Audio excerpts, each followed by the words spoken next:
चांद पर बसा सास बहू का गांव। माँ जी, पिछले हफ्ते से हमने ना तो ढंग से खाना खाया है, ना तो हमारे घर में राशन है। अगर ऐसा ही चलता रहा तो हमारी गाड़ी कैसे चलेगी? अरे बहू, हम दोनों कर भी क्या सकते हैं? तू तो जानती है मैं कितना कमाती हूँ। इतने में घर का गुजारा हो ही नहीं पाता। एक चना कब तक बाहर उठाएगा? आप बिल्कुल सही कहती हो माँ जी। आप अकेली कब तक इस घर की जिम्मेदारियों को उठाती रहोगी? सुरेश जी तो अपनी जिम्मेदारियों को छोड़कर यहाँ से चले गए हैं और अपना घर बसाकर खुशी खुशी रह रहे हैं। एक काम करती हूँ, मैं ही कहीं नौकरी ढूंढ लेती हूँ। 2 लोग कमाएंगे तो घर का गुजारा हो जाएगा। देख बहू, मैं बिल्कुल नहीं चाहती कि तू बाहर जाकर काम करे, लेकिन मेरे अकेले से घर का गुजारा नहीं हो पा रहा है। मैं मजबूर हूँ। मुझे माफ कर दे बहू, मुझे माफ कर दे। अरे माँ जी, इसमें माफी मांगने की क्या बात है? इस घर के प्रति मेरा भी तो कोई फर्ज बनता है। आप चिंता मत कीजिए, मैं भी नौकरी करना शुरू कर सकती हूँ, जिसके बाद हमारी सारी परेशानियां दूर हो जाएंगी। अगले दिन से बेचारी गायत्री भी काम ढूंढना शुरू कर देती है। देखते ही देखते सुबह से शाम हो जाती है, लेकिन उसे कहीं भी कोई काम नहीं मिलता। जिसके बाद वो एक सब्जी वाले के पास जाती है और उससे कहती है, भाई साहब, आप अपनी दुकान में मुझे कोई काम दे दीजिए। मैं बेरोजगार हूँ। कई दिनों से मेरे घर में हालात भी ठीक नहीं है। अगर आप मुझे अपने पास कोई काम दे देंगे तो मेरा घर का गुजारा हो जाएगा। अरे वैसे तो मुझे काम के लिए कोई ना कोई चाहिए ही था, क्योंकि मैं अक्सर काम के सिलसिले में यहाँ वहाँ जाता रहता हूँ। देखो भाई, मेरी दुकान संभालने वाला कोई नहीं है। चलो ठीक है, तुम आज से मेरी दुकान को संभाला करना। ये सुनकर गायत्री बहुत खुश होती है। जिसके बाद वो दुकान का काम सीखने के लिए दामोदर के पास रुक जाती है। दामोदर उसे अपनी दुकान का सारा काम अच्छे से समझा देता है और फिर किसी काम से बाहर चला जाता है। गायत्री हर एक कस्टमर से अच्छे से बात करती और उन्हें सामान भी देती। उसका काम देखकर दामोदर बहुत खुश होता है और वो रात को उसके जाने से पहले उसे उसके कमाए हुए पैसे देता है। अरे आज तुम्हारी वजह से मैंने बहुत सारे काम निपटा दिए और तुमने काम भी बहुत अच्छे से किया है। ये लो तुम्हारे हिस्से के पैसे। पैसे लेकर वो बहुत खुश होती है। जिसके बाद वो उन पैसों से सब्जियां खरीदती है और घर की जरूरत के सामान खरीद लेती है और वापस शाम को घर लौट आती है। जिसके बाद वो अपनी सास दामिनी से कहती है, माँ जी देखो, मुझे भी काम मिल गया है। अब आपको अकेले कमाने की कोई जरूरत नहीं है। अब मैं आपके साथ मिलकर कमाऊंगी और इस घर को देखूंगी। अरे वाह बहू, ये तो बहुत अच्छी बात है। चल, कुछ तो अच्छा हुआ हमारी जिंदगी में। गायत्री तुरंत खाना बनाना शुरू करती है। जिसके बाद वो खाना बनाकर अपनी सास को परोसती है और खुद भी खाती है। जिसके बाद वो आराम से सो जाती है। अगले दिन जैसे ही सवेरा होता है, दामिनी और गायत्री दोनों सास बहू काम करने के लिए निकल पड़ती हैं। दामिनी फैक्ट्री में जाकर काम करने लगती है तो गायत्री दामोदर की दुकान पर जाकर उसकी दुकान संभालने लगती है।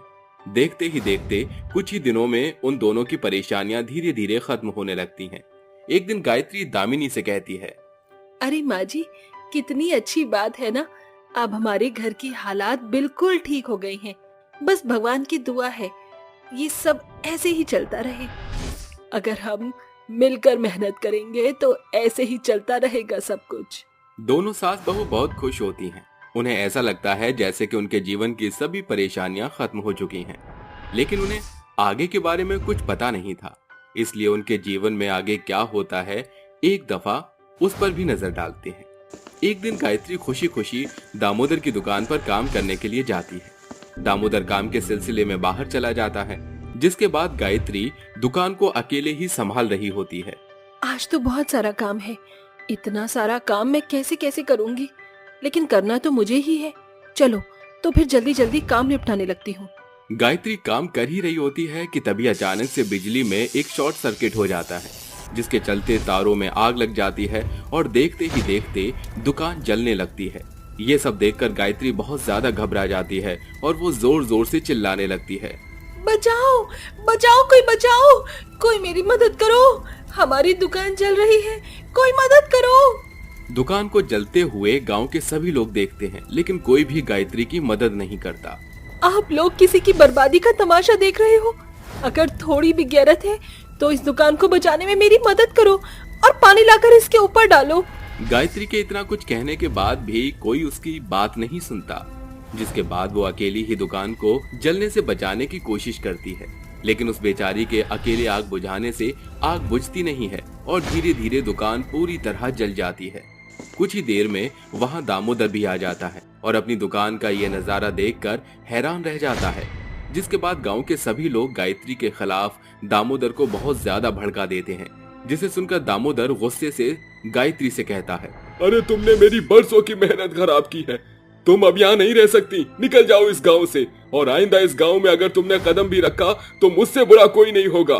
गांव के सभी लोग मिलकर गायत्री को उसकी सास के साथ गांव से बाहर निकाल देते हैं, जिसके बाद वो दोनों रोते हुए जंगल की तरफ जाने लगते हैं। तभी जंगल में उन्हें एक अघोरी बाबा मिलते हैं। क्या हुआ, तुम दोनों क्यों रो रही हो? दामिनी और गायत्री दोनों अघोरी बाबा को अपनी दुख भरी कहानी सुनाती हैं।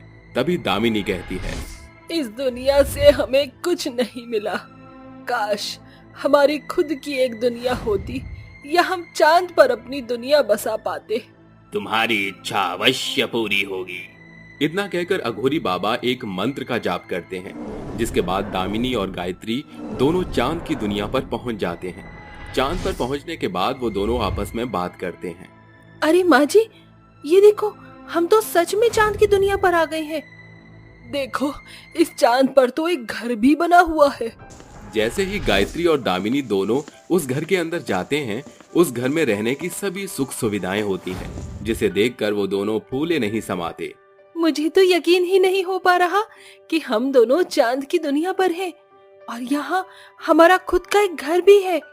अब हम इस घर में सुकून से रह सकते हैं। हाँ बहू, तू सही कहती है। धरती के लोगों ने हमें अपने पास जगह नहीं दी, लेकिन भगवान का करिश्मा देखो, हमें चांद की दुनिया पर अपना खुद का एक घर मिल गया। अब हम यहाँ अपना खुद का घर बसा सकते हैं और सुकून से रह सकते हैं। दामिनी और गायत्री दोनों ही चांद की दुनिया पर जाने के बाद बहुत खुश होते हैं, लेकिन धीरे धीरे चांद पर अकेले उनका मन नहीं लगता, क्योंकि वो एक दूसरे को देखकर बहुत बोर हो जाते हैं। माँ जी, यहाँ तो करने के लिए कुछ भी नहीं है। मेरा यहाँ मन नहीं लग रहा। इससे अच्छा तो हम लोग धरती पर थे, वहाँ पर कुछ ना कुछ काम करने को तो मिला करता था। अरे तू चिंता क्यों करती है? जैसे हम अपने गांव में खेती बाड़ी किया करते थे और मेहनत करते थे, अब हम इस चांद की दुनिया को भी अपने गांव की तरह बना देंगे। आप सही कहती हो, हमें इस चांद की दुनिया को अपने गांव की दुनिया जैसा बनाना होगा। गायत्री और दामिनी दोनों मेहनत करके चांद पर सारी सुख सुविधाओं को अपने गांव की तरह बना देती हैं, जिसके बाद दोनों चांद की दुनिया पर खेती बाड़ी भी करती हैं और फसल भी उगाती हैं। अब तो मुझे ऐसा लग रहा है जैसे मैं बिल्कुल अपने गांव में ही रह रही हूँ। चांद की दुनिया पर हमने अपना खुद का गांव बसाया है। हमारा गांव कितना खूबसूरत है।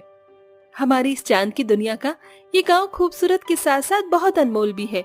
यहाँ छल कपट करने वाले लोग नहीं हैं और एक दूसरे को धोखा देने वाले भी लोग नहीं हैं। गायत्री और दामिनी दोनों चांद पर बस जाते हैं और अपने गांव में खुशी खुशी रहने लगते हैं। उन दोनों की सभी परेशानियां दूर हो जाती हैं।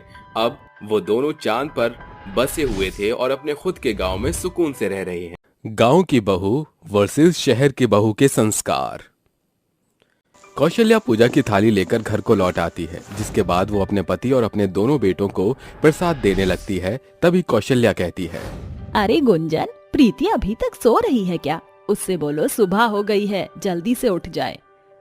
अरे माँ जी, आप तो जानती हो प्रीति को, हम कितना भी जगाने की कोशिश कर लें, वह 11 बजे से पहले सोकर नहीं उठेगी। अरे बहू, आज घर में हवन है और सबका नहा धोकर तैयार होना बहुत जरूरी है। पूजा के वक्त अगर वह सोकर उठेगी तो पूजा खराब हो जाएगी। आप कहती हो तो मैं एक बार जाकर उसे उठाने की कोशिश करती हूँ। ऐसा कहकर गुंजन प्रीति के कमरे में जाती है और उसे उठाने की कोशिश करती है। अरे प्रीति, उठो। प्रीति देखो, आज हवन है। कल ही हमने तुम्हें समझाया था कि सुबह जल्दी उठ जाना और नहा धोकर तैयार हो जाना, लेकिन तुम हो कि अभी तक सो रही हो। माँ जी बहुत गुस्से में है, उठ जाओ। अरे अरे, जाओ यहाँ से, जब देखो मेरी नींद खराब करती रहती हो। और कोई काम नहीं है क्या आपको? माँ जी से बोलो मैं पूजा में नहीं आने वाली। प्रीति की बात सुनकर गुंजन चुपचाप कमरे से बाहर निकल आती है और अपने मन ही मन सोचती है, हे भगवान, मेहमान आने वाले हैं और प्रीति तो अभी तक सो रही है, मगर माँ जी इसे ऐसे देखेंगी तो पता नहीं क्या क्या कहेंगी। एक काम करती हूँ, मैं जाकर हवन की तैयारियां कर लेती हूँ। गुंजन प्रीति की जेठानी होती है और वो बहुत संस्कारी होती है। वहीं दूसरी तरफ प्रीति शहर से शादी करके गांव में आई होती है। उसके इतने नखरे होते हैं कि सभी लोग उसकी हरकतों से परेशान होते हैं। कुछ ही देर में गुंजन हवन की सारी तैयारियां करके सबको बुला लेती है। देखते ही देखते मेहमान भी आने लगते हैं, जिसके बाद गुंजन एक एक करके सबके पैर छूने लगती है। आप सभी का स्वागत है, आइए, हवन बस शुरू ही होने वाला है। ऐसा कहकर गुंजन सबके पैर छूने लगती है।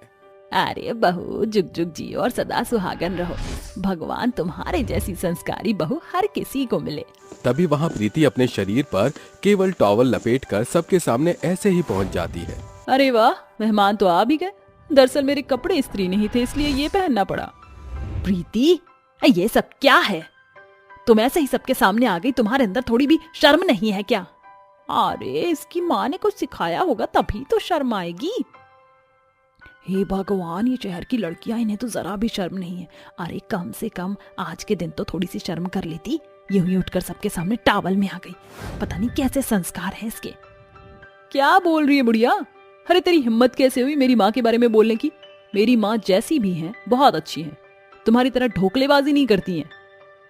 हाँ हाँ, तभी तो तुम्हारी माँ के संस्कार तुम्हारे अंदर झलक रहे हैं। सबकी बातें ऐसी सुनकर प्रीति गुस्से से अपने कमरे में चली जाती है, जिसके बाद वो स्कर्ट और टॉप पहनकर बाहर आती है। उसे इस तरह देखकर सभी लोग अपना मुंह बना लेते हैं। तभी राघव उसके पास जाता है और उससे कहता है, प्रीति, ये सब क्या है? पहले टॉवल और अब ये, जाओ इसे जल्दी से बदल कर एक अच्छी सी साड़ी पहन कर आओ। अरे अरे, मुझसे शादी करने से पहले ये सब नहीं सोचा था, तो अब क्यों सोच रहे हो? तब भी तो मैं तुम्हें पसंद थी, आज क्या दिक्कत है? अब तक तुम मेरी गर्लफ्रेंड थी, तुम अपनी जिंदगी जी रही थी, लेकिन आज तुम मेरी पत्नी हो। अरे तुम्हें मेरी इज्जत का तो ख्याल होना चाहिए। प्रीति सबके सामने कई सारे ड्रामे दिखाती है, जिसके बाद कई सारे लोग हवन में से प्रीति के इस बर्ताव को देखकर चले जाते हैं। सत्यानाश जाए इसका। अरे इस लड़की को तो जरा भी हमारी इज्जत का ख्याल नहीं है। इससे अच्छा तो कि मेरा बेटा कुंवारा ही मर जाता। घर के सभी लोग प्रीति से बहुत नाराज होते हैं। वहीं दूसरी तरफ गुंजन हवन के संपन्न होने के बाद सबको प्रसाद बांटती है। माँ जी, प्रीति को माफ कर दीजिए। दरअसल वह शहर में पली बढ़ी है, इसलिए उसका बर्ताव थोड़ा ऐसा है। धीरे धीरे वह इस घर के सभी संस्कार सीख जाएगी। अरे बहू, कितनी समझदार और सुलझी हुई है तू। तेरे अंदर कितने सारे संस्कार हैं। काश तेरे आधे संस्कार भी प्रीति के अंदर होते तो मुझे कोई दिक्कत नहीं थी। कौशल्या गुंजन को आशीर्वाद देती है। ये सब प्रीति अपने कमरे में से झांक कर देख रही होती है और अपने मन ही मन कहती है, अरे जिसे देखो वह सिर्फ गुंजन की तारीफ करता रहता है। आखिर इसके अंदर ऐसा क्या है जो मेरे अंदर नहीं है? मैं सब जानती हूँ। गुंजन ऐसा घर वालों को अपनी ओर खींचने के लिए करती है। एक तरफ प्रीति अपनी हरकतों की वजह से घर वालों की बातें सुनती, तो दूसरी तरफ गुंजन अपने संस्कारों के पीछे सबके मुंह से तारीफ सुनती, जिसके चलते प्रीति को बहुत गुस्सा आता है। एक दिन अचानक से उसकी सास कौशल्या की तबीयत खराब हो जाती है। वो दर्द में तड़प रही होती है। अरे माँ जी, ये क्या? आपको तो बहुत तेज बुखार है। गुंजन अपनी सास के बिना बोले ही उसके हाथ पैर दबाने लगती है। वहीं दूसरी तरफ प्रीति अपनी कमरे में अपने आप से कहती है, इस घर में कोई भी मुझे कुछ नहीं समझता। सब तो गुंजन दीदी की तारीफ करते रहते। इससे अच्छा होगा कि मैं अपने पति को लेकर यहाँ से शहर रहने चली जाऊँ। प्रीति राघव को किसी तरह मना लेती है, जिसके बाद वो जाने से पहले अपनी सास को बताने जाती है। कितनी अजीब बात है। आज तो मैं अपने पति के साथ ये घर छोड़कर जा रही थी, क्योंकि मेरी सास की तो सिर्फ एक ही बहू है जो बहुत संस्कारी है। तो फिर मेरा इस घर में क्या काम? लेकिन आपको इस तरह बीमारी का बहाना लेकर एक्टिंग करने की कोई जरूरत नहीं है, क्योंकि मैं आपके बेटे को लेकर यहाँ से हमेशा के लिए जा रही हूँ। रुक जाओ प्रीति, ऐसा मत करो। माँ जी को तुम्हारी और राघव जी की जरूरत है। प्रीति किसी की नहीं सुनती और वो राघव को चलने के लिए कहती है। अगर आज आप मेरे साथ नहीं चले तो मैं यहाँ से अकेले ही चली जाऊंगी। फैसला आपके हाथ में है। मैं तुमसे प्यार करता हूँ, इसका मतलब ये नहीं कि मैं अपनी माँ को तुम्हारे लिए छोड़ दूंगा। आज मेरी माँ को मेरी जरूरत है। तुम्हें जहाँ जाना है तुम जा सकती हो। प्रीति गुस्से से सामान उठाती है और घर से निकल जाती है, जिसके बाद वो सड़क पर रोते हुए चलने लगती है। मेरी सास और मेरी जेठानी की वजह से आज मेरे पति ने भी मुझे छोड़ दिया। अरे ये सब लोग सिर्फ गुंजन दीदी की तारीफ करते हैं, किसी को भी मेरी परवाह ही नहीं है। प्रीति ऐसा सोचते हुए चल ही रही होती है कि पीछे उसकी सास उसको आवाज लगाने लगती है। बहू, बहू कहाँ जा रही है? रुक जा। अरे बहू मेरी बात मान। देख मेरी तबीयत ठीक नहीं है, रुक जा। तुझे कहीं जाने की कोई जरूरत नहीं है। मेरा पीछा मत कीजिए माँ जी। मैं अब उस घर में नहीं रह सकती जहाँ कोई मुझे कुछ नहीं समझता। प्रीति ऐसा कह ही रही होती है कि तभी अचानक से कौशल्या के सामने एक बहुत तेजी से कार आती है, जिससे कौशल्या का एक्सीडेंट हो जाता है। ये सब देखकर प्रीति के पैरों तले जमीन खिसक जाती है और वो तुरंत अपनी सास कौशल्या को हॉस्पिटल लेकर जाती है। एक्सीडेंट के दौरान कौशल्या को कई सारी चोट लग जाती है। ये सब देखकर प्रीति को रोना आता है और वो अपनी सास से कहती है, मुझे माफ कर दीजिए माँ जी, मुझसे गलती हो गई। मैंने आपके ऊपर ध्यान ही नहीं दिया और आपको अपने पीछे भगाया। आपकी तबीयत भी ठीक नहीं थी, फिर भी आप मुझे रोकने के लिए आई और मेरे चलते आपको कितनी सारी चोट भी लग गई। अरे बहू, तू ऐसा कैसे सोच सकती है कि तू उस घर की बहू नहीं है? अरे जब राघव तुझे शादी करके घर में ले आया था तभी मैंने तुझे अपनी बहू मान लिया था और तुझे मैं गुंजन की तरह संस्कारी बनाना चाहती थी। मुझे ऐसा नहीं करना चाहिए था। नहीं माँ जी, आप अपनी जगह बिल्कुल सही हो। हमेशा मैंने कई सारी गलती की है, लेकिन अब मैं ऐसा नहीं करूंगी। मैं आपको एक संस्कारी बहू बनकर दिखाऊंगी। कौशल्या प्रीति को गले से लगा लेती है। दोनों सास बहू रोने लगती हैं, जिसके बाद से प्रीति को अपनी सास के लिए संस्कारी बहू बनने की पूरी कोशिश करती है। देखते ही देखते प्रीति के अंदर काफी सारे बदलाव आ जाते हैं, जिसके बाद वो अपने परिवार के साथ खुशी खुशी रहने लगती है। चाउमीन और मोमोज बेचने वाली सास बहू। एक टेबल पर सास चाउमीन बना रही थी तो बहू मोमोज देकर बेच रही थी, जहाँ लोगों की काफी भीड़ थी। आंटी आंटी, जरा मुझे 2 प्लेट मोमोज दे दीजिए और मसाला डालकर देना आंटी। आंटी, मुझे 2 प्लेट चाउमीन और 1 प्लेट मोमोज दे दीजिए। हाँ हाँ, ये लो बेटा, तुम दोनों के मोमोज और 2 चाउमीन तुम्हारी है ना? हाँ आंटी। माँ जी, मुझे नहीं लगता था कि हम दोनों को ये काम भी करना पड़ेगा। हाँ बेटा, क्या कर सकते हैं, हमारे पति ही ऐसे हैं कि हमें ये काम करना पड़ रहा है। पर चलो, जो भी है अच्छा है। हाँ माँ जी। आखिर ऐसी क्या मजबूरी थी कि सास बहू रोड के किनारे चाउमीन और मोमोज बेच रही थी? ये जानने के लिए आपको कहानी में कुछ समय पीछे जाना होगा, जहां कुसुम का पति मोहन अपने पिता गजोधर के साथ कुर्सी पर बैठकर बातें कर रहा था। बेटा, तूने कोई ऐसा काम सोचा जिसे हम दोनों कल कर सकें, जिसमें पैसा कम लगे और बोनी ज्यादा हो? पिताजी, 2 दिन से मैं सोच रहा हूँ, पर मुझे कुछ समझ नहीं आ रहा। अरे पिताजी, आपको पता है वो सोनू है ना, उसने 1 महीने पहले चाउमीन और मोमोज की दुकान खोली थी अपने एरिया में। आज दिन के 5,000 कमा रहा है। तो सोचो पापा, 1 महीने का 1.5 लाख हुआ। बस एक बार दुकान अच्छे से चल जाए। अरे वाह बेटा, तेरी बात सुनकर तो मुझे बहुत अच्छा लग रहा है। क्यों ना हम भी यही काम खोल लें? मैं तो कह रहा हूँ पिताजी, एक बार आजमा लेते हैं, हम दोनों मिलकर काम करेंगे। ठीक है, फिर सारे सामान का पता कर और बनाने की कोशिश कर।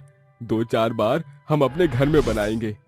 आप चिंता मत कीजिए पिताजी, मैं अभी सारे सामान का पता करके आता हूँ। मोहन उस सामान का पता लगाकर अपने बचे कुचे पैसे से चाउमीन मोमोज बनाने का सामान ले आता है। तभी ये सामान देखकर मोहन की माँ अंजना कहती है, अरे बेटा, ये सब क्या है? क्या करेगा तू इस सामान का? अरे माँ जी, ये तो चाउमीन और मोमोज का सामान है। लगता है घर बैठकर दोनों हमसे यही बनवाएंगे। अरे नहीं बहू, हम तुम लोगों से नहीं बनवाएंगे, बल्कि खुद बनाएंगे। देख तो बहू, ये बात कह कौन रहा है? जिसने आज तक चकले पर एक रोटी ना बनाई, वही फास्ट फूड का सामान बनाएगा। अरे माँ, ऐसे हमारा हौसला मत तोड़ो। हम दोनों चाउमीन और मोमोज बेचने वाले हैं, तो बस थोड़े दिन घर में इसे बनाएंगे। आप चख कर बताना कि हम अच्छे से बना रहे हैं। ऐसी बात है तो जाओ बना लो और चखाओ। हाँ, जा रहा हूँ, आ जाओ पिताजी। तभी दोनों बाप बेटे चाउमीन बनाने की तैयारी करते हैं। वहीं कुसुम उसे मोमोज की चटनी बनाकर दे देती है। कुछ देर बाद दोनों बाप बेटे मोमोज और चाउमीन बना लेते हैं और अपनी पत्नियों को चखाते हैं। बताओ कैसी बनी है चाउमीन? अच्छी तरह, बस थोड़ा सा नमक कम है और थोड़ा मसाला डाल देना। और मोमोज कैसे बनाए, देखना जरा, कच्चे तो नहीं है ना? अच्छे लगे, लेकिन थोड़ी देर और पकाना, वरना लोग कच्चा समझ के खरीदेंगे नहीं। हाँ, ठीक है भगवान, हम समझ गए हैं। 4-5 दिन के बाद दोनों पति चाउमीन और मोमोज बनाना सही मात्रा में सीख जाते हैं और एक टेबल लगाकर उस पर चाउमीन मोमोज बेचने लगते हैं। तभी नई शॉप देखकर कुछ लोग आने लगते हैं। अरे अंकल, जरा मोमोज देना और मेयोनीज भी डाल देना। अंकल, 3 प्लेट चाउमीन भी दे दीजिए। अरे बच्चों, जरा खाकर बताना चाउमीन का स्वाद कैसा है, और नमक मिर्च डालूं? और बेटा, मोमोज भी चखकर बता दो, चाहे तो फ्री में 2 पीस ले लो। अरे वाह, फ्री में मोमोज खाने को मिल गए। दीजिए अंकल, मैं बताती हूँ अभी खाकर। तभी दोनों बाप बेटे चाउमीन और मोमोज बच्चों को दे देते हैं, जिसे खाकर बच्चे कहते हैं, अरे वाह अंकल, चाउमीन तो बहुत अच्छी है, पर मोमोज इतने अच्छे नहीं बने। हाँ अंकल, दोनों चीजें ओके ओके हैं, जो होना चाहिए। अच्छा बेटा।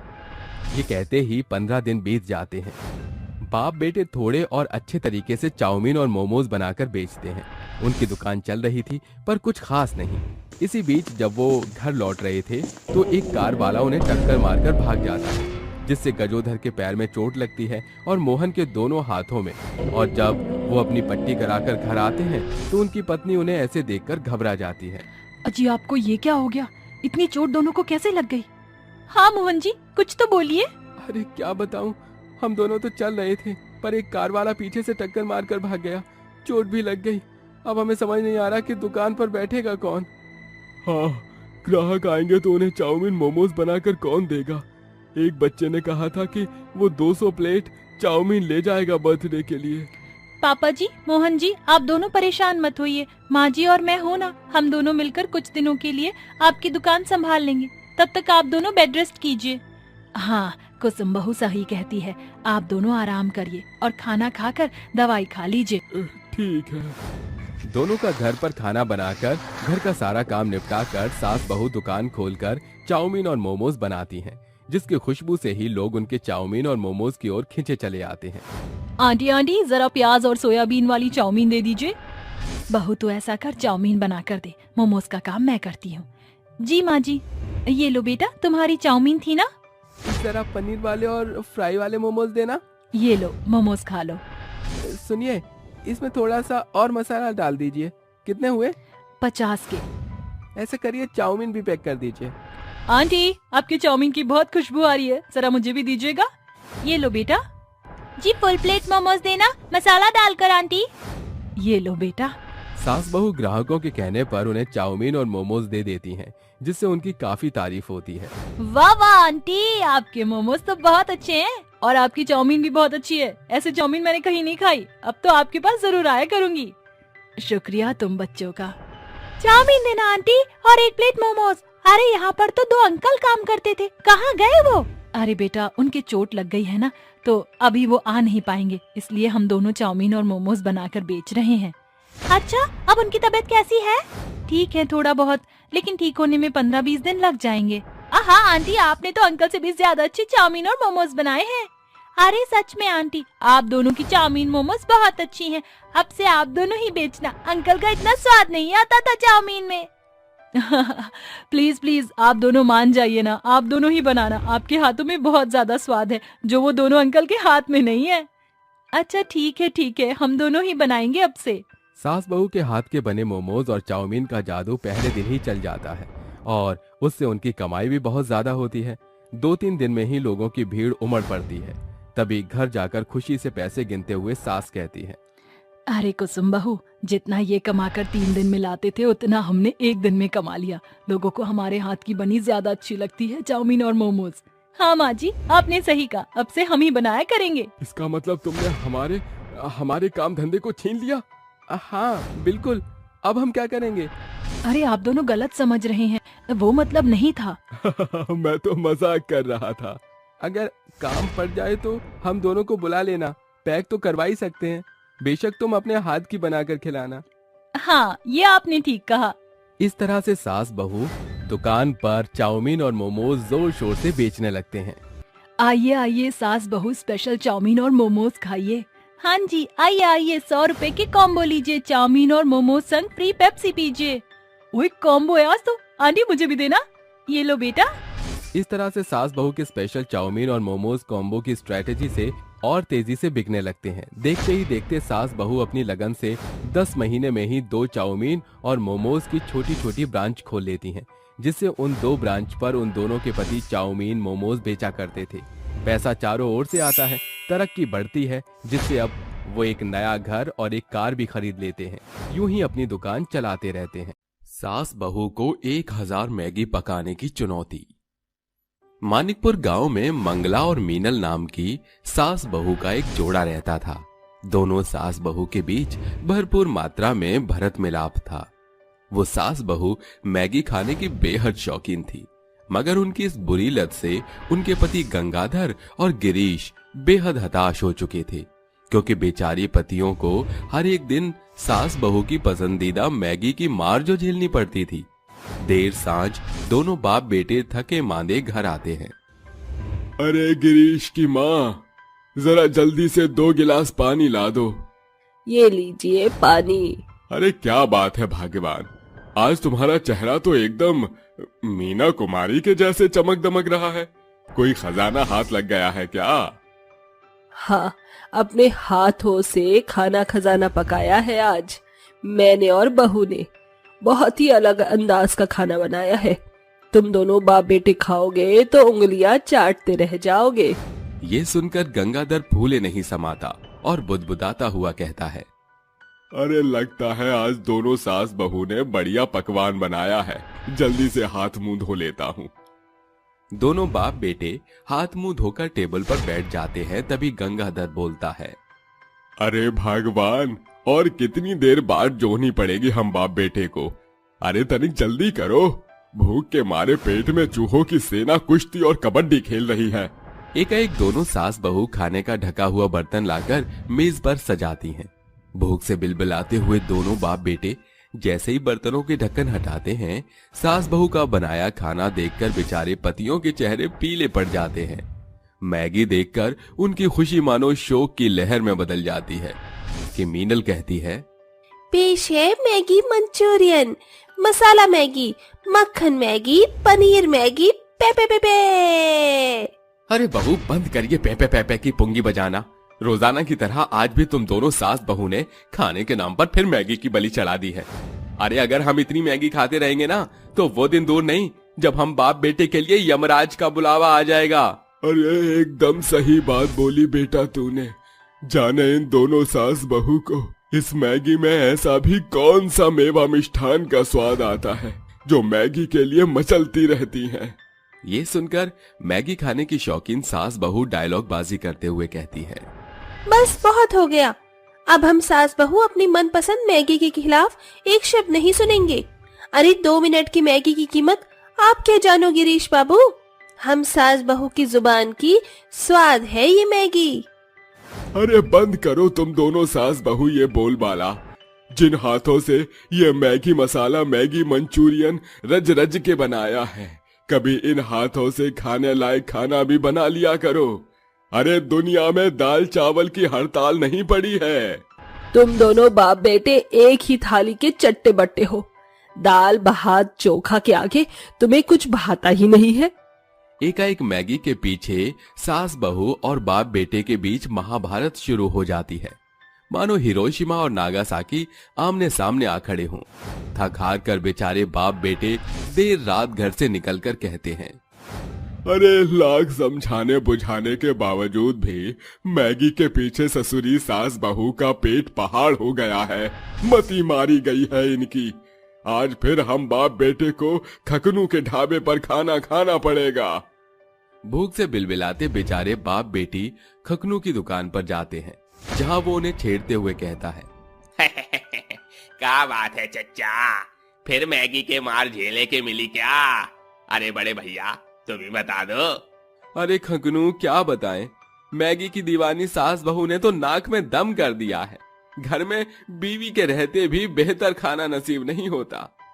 अरे भैया, आखिरकार कब तक ऐसे चुप्पी साधे रहोगे? ऐसा कुछो करो कि आपकी मेहरियां मैगी खाइल छोड़ दें। अरे खकनू, इन सास बहू की मैगी ने हमारा माथा खाली कर दिया है। तेरे पास कोई तरकीब है तो बता। देखो चच्चा, जौने लेक से लोहा ही लोहा को काटत है, ई सास बहू की मैगी इन्हें मात दे सकत है। आप ई दोनों सास बहू के सामने 1000 पैकेट मैगी पकावे की चुनौती दो और हार जाए पर मुआवजे के तौर पर हमेशा के लिए इनके मैगी खाने पे पाबंदी लगा दो। दोनों बाप बेटे को खकनू की दी हुई सुनहरी सोच जंच जाती है, जिसके बाद अगली सुबह वो इस शर्त को सास बहू के सामने रखते हैं, माँ और मीनल, आज हमारे घर में दावत है जिसमें पूरा गांव देहात शामिल होगा। दावत में आप दोनों को महज मैगी पकानी है बस ये तो हम सास बहू के बाएं हाथ का खेल है।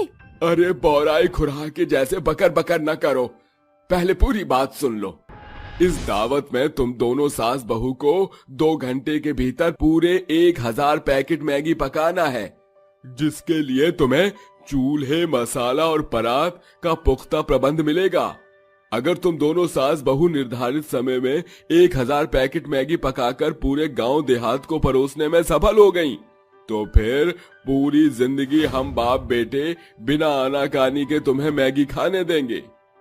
ये सुनकर मैगी खाने की शौकीन सास बहू का चेहरा खुशी से खिल उठता है और जोश में आकर सास बहू शर्त स्वीकार कर लेती हैं, जिसके बाद दोनों के पति उन्हें गंगाधर और गिरीश गिन चुनकर पूरे 1000 मैगी के पैकेट्स लाकर देते हैं। जिसके बाद दोनों सास बहू बुदबुदाते हुए कहती हैं, बहू अब फूहर बने का चोला उतार कर फुर्ती का फेटा बांध ले। अगर हम सास बहू ने दिए समय विधि में 1000 मैगी के पैकेट पकाने में हम सफल हो गए, तो मैगी खाने के खातिर हमें अपने पतियों की किलकिल नहीं सुननी पड़ेगी। अरे माँ जी, 2 मिनट में बनने वाली मैगी के लिए हम सास बहू को 2 घंटे मिले हैं। ये 1000 पैकेट मैगी पकाने की चुनौती तो हम सास बहू चुटकियों में जीत जाएंगे। विश्वास हमारे जीवन की डूबती नैया को पार लगाती है, मगर जरूरत से ज्यादा विश्वास हमें ले डूबती है। कुछ ऐसा सास बहू के साथ होने को था। दोनों सास बहू फेंटा बांधकर मैगी का मसाला तैयार करती हैं।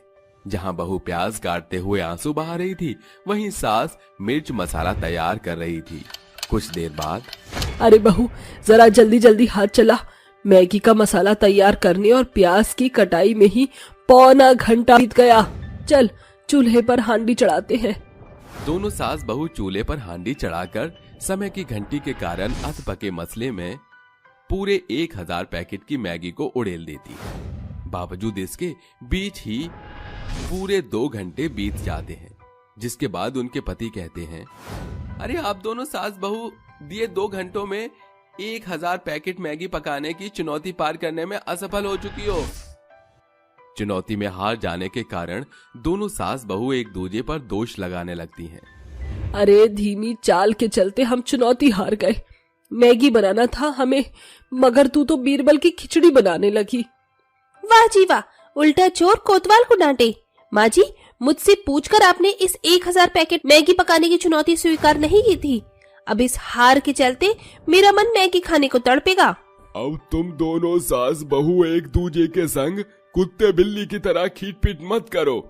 हम सिर्फ तुम सास बहू को ये एहसास दिलाना चाहते थे कि अपने पसंदीदा खाने से दूर होकर मन किया छचनता है। आखिर आज आखिरी दफा जी भरकर जितनी जुगाली करनी है कर लो, क्योंकि कल से केवल दाल चावल बनेगा। आखिरकार दोनों सास बहू मैगी पकाने की चुनौती की हार के साथ उन्हें बनाकर सभी को परोसकर खुद खाते हुए कहती हैं, माँ जी जल्दी जल्दी खा लीजिए मैगी, क्योंकि ये गांव देहात के साथ हम सास बहू की आखिरी मैगी की दावत है। कल से हमको भी दाल भात से ही अपनी भूख मिटानी पड़ेगी। इस तरह 1000 पैकेट मैगी पकाने की चुनौती में हारकर सास बहू को मुंह की खानी पड़ती है, जिसके अगले दिन मैगी की शौकीन सास बहू बेमन से दाल चावल खाती हैं। मगर समय के साथ उनको घरेलू खाने का स्वाद समझ आ चुका था। सच है साथियों, कभी कभी जिंदगी में कुछ चुनौतियां इंसान को बेहतर बना जाती हैं, तो कभी कभी वही चुनौतियां हमें जीवन से जुड़ा सुनहरा सबक सिखा जाती हैं। रुचिका की अभी अभी नई शादी होती है। शादी के बाद उसकी सास उसका गृह प्रवेश कराती है। अरे माँ जी, और कितना समय लगेगा? कब से मैंने इतने भारी भारी कपड़े और इतने गहने पहने हुए हैं। ये सब जल्दी कर लीजिए प्लीज। सरला को अपनी नई बहू रुचिका का व्यवहार बहुत अजीब लगता है और वो अपने मन ही मन कहती है, ओहो, आजकल की ये नई मॉडल बहू, इनसे तो बस मॉडलिंग करा लो, लेकिन इनसे सुहागन का जोड़ा पहना नहीं जाता। अरे माँ जी, क्या हुआ? क्या सोच रही हो? अरे कुछ नहीं बहू, चल अंदर आ जा। अभी तो कुछ रस्में और रह गई हैं, उन्हें भी पूरा कर लियो। ओफो, अभी और रस्म रह गई है। मैं तो शादी के जोड़े में पागल हो जाऊंगी। सरला के सभी मेहमान उसकी बहू रुचिका को देखकर हंस रहे होते हैं, जिसके बाद सरला जल्दी जल्दी सभी रस्में पूरी करवा लेती है और उसके बाद रुचिका को अपने बेटे चिराग के कमरे में ले जाती है और उससे कहती है, देख बहू, आज से यही तेरा कमरा है, तू यहीं सोएगी। अब तू आराम कर, मैं चलती हूँ।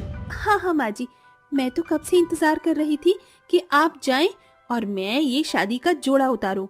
मुझे इसमें बहुत गर्मी लग रही है। ये सुनकर सरला चुपचाप अपने कमरे में चली जाती है और अपने कमरे में जाकर खुद से कहती है, हे भगवान, क्या होगा इन आजकल की बहुओं का। खैर छोड़ो, मैं भी आराम कर लेती हूँ। शादी के चलते थोड़ा भी आराम करने को नहीं मिला। सरला इतनी थकी हुई थी कि वो अपने 16 श्रृंगार में ही सो जाती है। जैसे ही सवेरा होता है वो उठती है और नहा धोकर दोबारा से 16 श्रृंगार करती है। वहीं दूसरी तरफ सरला की बहू रुचिका अभी तक सो रही थी। ओहो, मुझे लगता है बहू अभी तक सोकर भी नहीं उठी है। मुझे ही उसे जगाना होगा। ऐसा कहकर सरला अपनी बहू रुचिका के कमरे के बाहर जाकर उसका दरवाजा खटखटाने लगती है। अरे बहू, ओ बहू, अरे जल्दी से उठ जा, कितनी देर हो गई है, तू अभी तक सो रही है। तभी रुचिका नींद से जागती है और कहती है, अरे यार, मैं तो भूल ही गई थी कि मैं अपने ससुराल में हूँ और मुझे जल्दी उठना होगा। तभी रुचिका जोर से आवाज लगाती है, आई माँ जी। रुचिका की आवाज सुनकर सरला चुपचाप वहाँ से चली जाती है। कुछ देर में रुचिका तैयार होकर अपनी सास सरला के पास आती है और उनसे कहती है, ओहो माँ जी, आप इतनी सज धज कर कहाँ जा रही हो? अरे बहू, मैं तो कहीं नहीं जा रही, लेकिन तू ये बता, कल ही तेरी शादी हुई है और आज तू बिल्कुल भी तैयार नहीं हुई।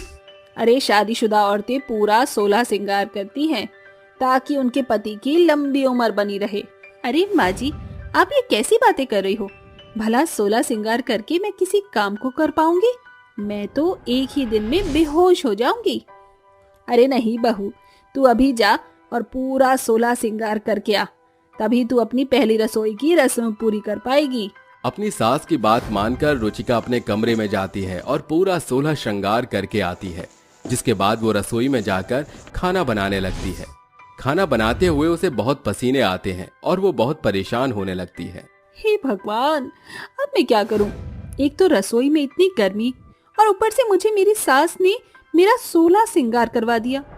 इतने सारे गहने पहनने के बाद तो मुझसे बिल्कुल भी काम नहीं हो रहा। रुचिका रसोई में ही अपने गहने उतार कर रख देती है, जिसके बाद वो रसोई में खाना बनाने लगती है। कुछ ही देर में सरला रसोई में आती है और अपनी बहू के उतरे हुए गहनों को देखकर उससे कहती है, अरे बहू, ये सब तूने क्या किया? तूने सारे गहने उतार दिए। अरे मैंने तुझे पहले ही समझाया था कि अपना 16 श्रृंगार पूरा करके रखा कर। और तेरी अभी नई नई शादी हुई है, तुझे तो बिना चूड़ियों के रहना भी नहीं चाहिए। लेकिन माँ जी, इतने गहने पहनकर और ये चूड़ियां पहनकर मैं काम नहीं कर पा रही हूँ। ऊपर से इनकी आवाज ने मेरे सर में दर्द कर दिया है। गहनों की आवाज से किसके सर में दर्द होता है? बहाने मत कर, अब चुपचाप अपने सारे गहने पहन ले। रुचिका को न चाहते हुए भी दोबारा से सारे गहने पहनने पड़ते हैं और वो अपने मन ही मन सोचती है, हे भगवान, ये सब कब तक चलता रहेगा? मुझे तो कुछ समझ ही नहीं आ रहा। ऐसे ही हर रोज बीतने लगता है और सरला रुचिका से जबरदस्ती उसका 16 श्रृंगार पूरा करवाती है। लेकिन धीरे धीरे रुचिका भी पूरी तरह ढीठ बन जाती है और वो अपनी सास सरला की बातों को अनसुना कर देती है और बिना गहने और बिना मेकअप के रहने लगती है। एक दिन सरला की दोस्त सावित्री उससे मिलने आती है। अरे सरला, तेरी बहू कहाँ है? शादी के बाद तो मैंने उन्हें एक बार भी नहीं देखा। जरा बुलाओ तो सही, कैसी है? रुचिका सावित्री के सामने आती है और उसे देखकर कहती है, अरे अरे, ये सब मैं क्या देख रही हूँ? तेरी बहू ने जरा भी मेकअप नहीं कर रखा और ना तो हाथों में चूड़ियां हैं और ना ही पैरों में पजेब। अरे ये सुहागनों की तरह क्यों नहीं दिख रही? अरे सावित्री बहन, अब क्या बताऊं तुम्हें, मेरी बहू तो पूरी मॉडल है। इसे जितना समझाओ उतना कम समझ आता है। अब तो मैंने कहना ही बंद कर दिया है। सावित्री अपनी दोस्त सरला से कुछ देर बात करती है, जिसके बाद वो वहाँ से चली जाती है। उसके जाने के बाद सरला अपने कमरे से एक लाल कलर की बनारसी साड़ी और कुछ गहने लेकर रुचिका के कमरे में जाती है और उसे देते हुए कहती है, अरे बहू, कल करवा चौथ का व्रत है। कल तू ये साड़ी और गहने पहन लियो। और सुन, कल तो कम से कम पूरा 16 श्रृंगार कर लियो।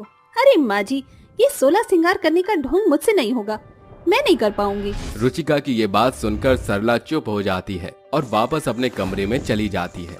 रात को चिराग को आने में देरी हो जाती है। अरे माँ जी, चिराग जी अभी तक आए नहीं। मैंने कितनी बार उन्हें कॉल किया, उनका फोन स्विच ऑफ जा रहा है। चिंता मत कर बहू, आता ही होगा, शायद किसी मीटिंग में फंस गया होगा। तभी रुचिका के फोन पर एक फोन आता है। देखिए, आपके पति चिराग का एक्सीडेंट हो गया है, वो CRM हॉस्पिटल में एडमिट है, तुरंत हॉस्पिटल आ जाइए। ये सुनते ही रुचिका के हाथ से फोन नीचे गिर जाता है और वो रोते हुए अपनी सास को सब कुछ बताती है। दोनों सास बहू रोते हुए हॉस्पिटल पहुंच जाती हैं। हॉस्पिटल पहुंचने के बाद एक डॉक्टर उन दोनों के पास आता है और कहता है, देखिए, हमने इलाज करना शुरू कर दिया है, लेकिन पेशेंट के बचने के कोई चांस नहीं है। हम फिर भी अपनी पूरी कोशिश करेंगे। ये सुनकर दोनों सास बहू रोने लगती हैं। रात से सुबह हो जाती है, लेकिन उन्हीं के पास अभी तक कोई अच्छी खबर नहीं आती। तभी रुचिका अपनी सास से कहती है, माँ जी, आप सही कहती थी, मुझे थोड़ा श्रृंगार करके रहना चाहिए था। आज कहीं ना कहीं इस सब की वजह मैं ही हूँ। आज करवा चौथ का व्रत है, आज मैं पूरे 16 श्रृंगार करके अपने पति की लंबी उम्र की प्रार्थना करूंगी। आप यहाँ चिराग जी के पास रुकिए, मैं पूजा के लिए घर जा रही हूँ, मुझे करवा चौथ की तैयारी भी करनी है। ऐसा कहकर रुचिका घर चली जाती है और पूरे दिन भूखा रहकर शाम को करवा चौथ की पूजा करती है और घर में प्रसाद बनाकर रात को चांद के आने का इंतजार करती है। रात के 9 बज जाते हैं, जिसके बाद चांद निकलता है। रुचिका रोते हुए चांद की पूजा करती है। हे चांद देवता, आज के बाद मैं कभी भी इस तरह नहीं रहूंगी और हमेशा 16 श्रृंगार करके रहूंगी, लेकिन आप चिराग जी को कुछ मत होने दीजिए, मैं उनके बिना नहीं रह सकती। रुचिका ये कह ही रही होती है कि तभी उसके सामने उसका पति चिराग आकर खड़ा हो जाता है, जिसे देखकर उसको बहुत खुशी होती है और उसे गले से लगा लेती है। अपनी पत्नी रुचिका को 16 श्रृंगार में देखकर चिराग भी बहुत खुश होता है और कहता है, अरे तुम रो क्यों रही हो, तुम तो बहुत सुंदर लग रही हो, 16 श्रृंगार तुम्हारे ऊपर जच रहा है। चिराग की ये बात सुनकर रुचिका हंसने लगती है। उस दिन के बाद से रुचिका अपनी सास के साथ साथ अपना पूरा 16 श्रृंगार करके रखती है।